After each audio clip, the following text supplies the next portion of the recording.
Study IQ IAS, अब तैयारी हुई अफोर्डेबल।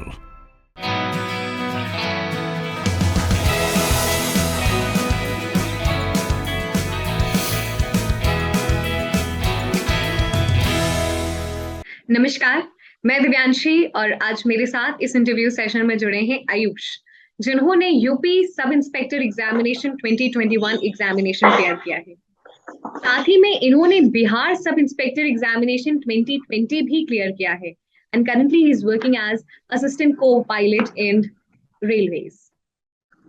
बधाई थैंक आयुष यू। और स्वागत करती हूँ आपका स्टडी IQ पर। Thank you so much ma'am. Ayush, though result within a week, you've cleared it. How is the feeling?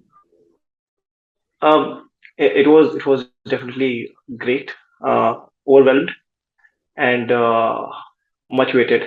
So Ayush, मैं चाहती हूँ थोड़ा सा आप अपने बारे में दर्शकों को बताएं, क्या बैकग्राउंड रहा है और फिर हम बात करेंगे आपकी जर्नी की। हाँ मैम, तो मेरा ओरिजिन बिहार से है। सो बिहार में मुजफ्फरपुर जिला है, वहाँ से मेरा ओरिजिन आता है। सो जो मेरे पेरेंट्स हैं वो लोग काम के सिलसिले में शिफ्ट हो गए फरीदाबाद में, विच कम्स इन हरियाणा। फिर उसके बाद मेरा एजुकेशन ऑलमोस्ट थर्ड या फोर्थ से और बाकी नाइन्थ तक फरीदाबाद में ही हुआ। एंड उसके बाद my my dad shifted to Bangalore for some work, and then I started my 10th from here. 10th 12th and BE in mechanical I did from Bangalore. So that was my education. Okay. So Ayush, आप mechanical engineer हैं, उसके बाद कैसे आपने सोचा कि अलग अलग एग्जामिनेशन जो आपने क्लियर किया है, कैसे दिमाग में आया? मैम, ग्रेजुएशन के बाद एक चीज मन में थोड़ा सा अटक गई थी, वो ये कि अपने को गवर्नमेंट सेक्टर में जॉब करना है। तो इसलिए सबसे पहला ऑप्शन मेरे को पता चला कि हाँ, इंजीनियरिंग सर्विस होता है, तो उसकी तैयारी की थी। मतलब अनलकी फॉर मी दैट उसमें नहीं निकला मेरा। एंड उसके बाद उसी ईयर में 2018 में ALP का फॉर्म आया था सेक्शन लोको पायलट रेलवेज में। तो वो मैंने एग्जाम दिया एंड उसके बाद लकीली उसमें निकल गया। एंड इसलिए मैं 3 साल से इधर काम कर रहा हूँ। बट इस 3 साल में आई थॉट कि प्रिपरेशन को स्टॉप नहीं करते हैं।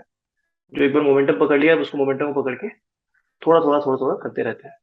तो I gave multiple exams, like banking वाला दिया था मैंने, with which I did not get through. Banking वाला दिया था 2018 में। And then from 19 I started preparing for CGL, like 19 के एंड में, मतलब 2020 का अटेम्प्ट था। 2020 में आई रोट मेंस, बट कुछ गड़बड़ हो गई उसमें, तो इसलिए it didn't come in the final merit. उसके बाद उसी टाइम UP SI का फॉर्म आया था 2020 में, 2021 में एक्चुअली। और बिहार SI का मैंने फॉर्म पहले से डाला हुआ था। तो what ever preparation was going on उस पीरियड में, उसको मैंने शिफ्ट किया थोड़ा यूपी वाले में। उसमें क्या था कि कुछ नए टॉपिक्स ऐड हुए थे, तो आई वाज लाइक एग्जाम क्लियर करना है, जितने एग्जाम आ रहे हैं उसको देते जाओ। ये वाला फंडा था मेरा, ऐसा स्पेसिफिकली वाला भी। सो आयुष, कई सारे एग्जामिनेशन दिए हैं, कई सारे एग्जामिनेशन क्लियर भी होते हैं। तो हम यूपी सब इंस्पेक्टर एग्जामिनेशन की बात करते हैं। कितने फेजेस में एग्जामिनेशन होता है, क्या पैटर्न होता है, क्या सेक्शंस होते हैं? मैं चाहती हूँ सब एकदम लेंथ में आप बात करें। तो उसमें 4 सेक्शन में डिवाइडेड था पेपर। उसमें पहला Hindi, reasoning, maths and GS। जो हिंदी सेक्शन था उसमें आपको जो व्याकरण पूछा जा रहा था। किसने कौन सा ये लिखा है, मतलब व्यास सम्मान किसको मिला है, किसकी रचनाएं क्या क्या हैं, और कुछ ऐसे लाइंस दिए जा रहे थे कि ये किसकी लिखी हुई लाइन है, सरस्वती सम्मान और ये सब। तो ये हिंदी में उसका मेन, और जैसे कुछ सेंटेंस पढ़ के और उसका जैसे गाद्यांश पढ़ के आपको उसका उत्तर देना होता है। उस टाइप के क्वेश्चंस थे हिंदी में। 40 क्वेश्चंस थे जो कि 100 मार्क्स के हो जाते थे, हर क्वेश्चन 2.5 मार्क्स का। उसके बाद GS सेक्शन में था। GS में आपको जो नॉर्मल GS जो दूसरे एग्जाम से पूछते हैं जनरल कंपटीशन में, हिस्ट्री, ज्योग्राफी, पॉलिटी, वो सब थे। बट इसमें पॉलिटी पे थोड़ा ज्यादा ही एम्फेसाइज करके दिया हुआ था। Since it's sub inspector job, तो उसमें आपसे एक्सपेक्ट किया था कि आपको CRPC IPC के बारे में भी पता होना चाहिए। तो उससे रिलेटेड क्वेश्चन भी थे। उसके अलावा maths and reasoning both are of CGL level, मतलब जो SSC CGL का लेवल होता है ऑलमोस्ट उसी लेवल पे पूछा गया था। आयुष, अलग अलग सेक्शंस के बारे में तो बता दिया, लेकिन क्या सोर्सेज रेफर करने उन सेक्शंस के लिए? ओके मैम, सो मैंने जो रेफर किया था, अगर मैं जीएस की बात करूं, तो जीएस में जो स्टैटिक पोर्शन था, स्टैटिक पोर्शन के लिए एक गौरव गर्ग सर का वो आया था, 100 वीडियोज ऑफ स्ट्रेटेजी के। वो मैंने फॉलो किया था, that was very good. Like उसमें national park, wildlife sanctuary बहुत मस्त से उन्होंने समझा रखा है। उसके अलावा जीएस सेक्शन में मुझे बहुत हेल्प मिली विपिन गोयल सर के, वो जो 10,000 एमसीक्यू वाला कोर्स है। And I was like that was really like quality वाला कोर्स है वो, मस्त। उसके बाद करंट अफेयर्स तो obviously no one is better than Gaurav Garg sir. वहां से मेरा हुआ। जो आईपीसी और ये सीआरपीसी है, ये मैंने यूट्यूब से किया था। वहां पे मैं डायरेक्टली सर्च करता था कि कौन कौन से इंपॉर्टेंट केसेस हैं, और मतलब पॉलिटी में, और जो आईपीसी की कौन कौन से इंपॉर्टेंट आईपीसी और सीआरपीसी है जो ज्यादातर पूछे जाते हैं क्वेश्चंस। हिंदी सेक्शन में मैंने वही यूट्यूब से फॉलो किया था, जिसमें मैंने डायरेक्टली सर्च किया था कि अगर ब्याज सम्मान के ऊपर क्वेश्चन पूछा हुआ है तो किसको मिला है पूरे अभी तक, मतलब जो भी 50-60 साल में जिसको इसको मिला है। उसके बाद मतलब वही अकादमी, साहित्य अकादमी अवार्ड और ये सब। उसके अलावा हिंदी मतलब वहीं से यूट्यूब से ही मैंने पूरा फॉलो किया। उसके बाद मैथ्स एंड रीजनिंग मेरे को इधर हेल्प किया, मतलब जैसे मैथ्स के लिए मैंने इसमें मतलब सीजीएल की तैयारी कर रहा था, तो वो मेरा एक थोड़ा बैकग्राउंड ठीक ठाक हो गया था उससे। वरना मैं मतलब वही सीजीएल के जो प्रीवियस पेपर्स हैं उसी को एक बार दोबारा से सॉल्व कर रहा था, बिकॉज वहाँ पे वैरायटी मिल जाती है आपको सिर्फ सीधा सीधा क्वेश्चन पेपर सॉल्व करने में। एंड उससे कॉन्फिडेंस भी थोड़ा आता है। एंड रीजनिंग तो जैसे टेक्स्ट बुक का रीजनिंग में मैं देख रहा था, उसमें रीजनिंग से काफी हेल्प मिलती है, क्योंकि वहाँ प्रैक्टिस अच्छे से कर सकते हैं। सो आयुष, क्वेश्चंस किस तरीके से सॉल्व करने हैं? नेगेटिव मार्किंग भी होती है। यूपी वाले एग्जाम में नेगेटिव मार्किंग नहीं थी, ये एक अच्छी चीज थी उसमें। उसमें सॉल्व करने का मतलब वो है कि अगर नेगेटिव मार्किंग नहीं है तो we can go, like we can take full risk. Obviously जितना अपने को आता है उतना आता है, वरना जो नहीं आता है उस पर रिस्क लेके चल सकते हैं। सो ऐसे था। आयुष, आपने बताया क्या क्या सेक्शन है और क्या क्या रिसोर्सेज आपने फॉलो किए, प्लस किस तरीके से एग्जामिनेशन देना है। Hmm once you cleared your written examination, hmm बहुत सारी चीजें होती है जो पढ़नी पड़ती है, लेकिन रिटेन कैसे करनी है उन सारी चीजों को? ओके, तो यूजुअली ये प्रॉब्लम मैथ्स एंड रीजनिंग में तो नहीं आती है, जीएस में आती है मेनली। तो जीएस में जो विपिन गोयल सर का जो ये मैंने वीडियोस देखे थे, उसमें the best part is only that that he keeps telling you the same thing over and over again whenever the related question comes. तो उससे क्या होता है कि आपको आपकी रिटेनिंग पावर थोड़ी बिल्ड होने लगती है। मतलब वो एक क्वेश्चन बता रहे हैं, उसमें से अगर उसमें कहीं पे विजयनगर अंपायर का बोल दिया है तो उसमें नाम आ गया तो पूरा बता देंगे कि मृत्युंजय जो है वो किसकी रचना है, कृष्णदेवराय की, और भी चीजें वो साथ साथ बताते जाएंगे। सिर्फ वो क्वेश्चन रिलेटेड नहीं, तो उससे थोड़ा रिटेनिंग इजिली कनेक्ट हो जाता है, लाइक फ्लो चार्ट का टाइप का।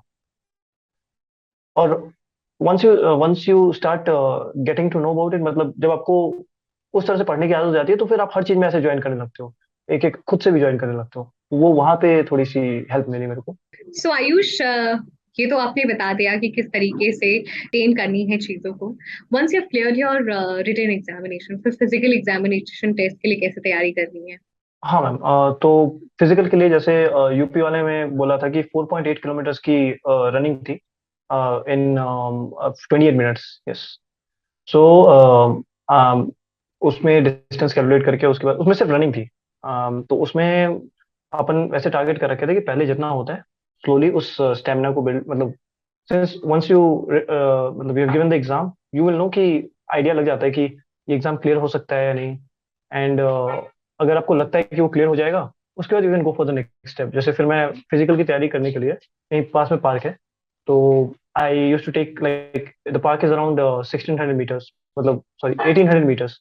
तो उसके 3-4 राउंड लगा के स्लोली स्टेमिना बिल्ड किया। It's slow process. तो I got to it like with in like 2 months और समथिंग। जब आप रिटन एग्जामिनेशन की तैयारी करते हैं तो बहुत सारा, you are already into job, but one for a normal candidate who is preparing, वो बहुत सारा फिजिकल एक्सरसाइज नहीं हो पाती है। और जब वो फिजिकल एग्जामिनेशन टेस्ट होता है तो अपने आप को किस तरीके से मेंटली फिजिकली स्ट्रॉन्ग करना है, because that is testing. So yes ma'am, job के साथ आपको प्रिपरेशन करना थोड़ा टफ रहता है। अगर आप डायरेक्टली नंबर ऑफ आवर्स के एवज में अकाउंट करेंगे तो आपको लगेगा कि हाँ, अगर मेरी जॉब 8 या 9 आवर्स की है तो उसके बाद मेरे पास 3 या 4 घंटे मिलते हैं, उसके बाद I have to take proper sleep also. और जहाँ पे जो प्रिपरेशन कर रहा है वहाँ पे उनको almost like full time they have, like if they want to study like 10 hours they can. But वहाँ पे डिफरेंस आ जाता है कि एक साइकोलॉजिकल रिलीफ रहता है कि आप अगर एक जॉब कर रहे हैं तो आपको एक बैकअप ऑप्शन ठीक है आपका, मतलब आप ये सोचेंगे कि मैं मतलब मतलब you don't have anything to lose and you have something as a backup. So वो आपको एक कॉन्फिडेंस देता है, तो साइकोलॉजिकली बहुत आपको एक बेनिफिट मिल जाता है कि हाँ, you are not under pressure कि मुझे इसी बार क्लियर करना है या मुझे यही क्लियर करना है। और जब आपका माइंड रिलैक्स रहता है तो then you go for performance, you just focus on your performance कि मुझे परफॉर्म कहाँ करना है। If you can't clear one exam तो नेक्स्ट एग्जाम के लिए आपके ऊपर वो परफॉर्मेंस प्रेशर नहीं रहता। तो this is what I felt. Ayush, किस तरीके से स्टडी आईक्यू आपकी जर्नी में साथ रहा है?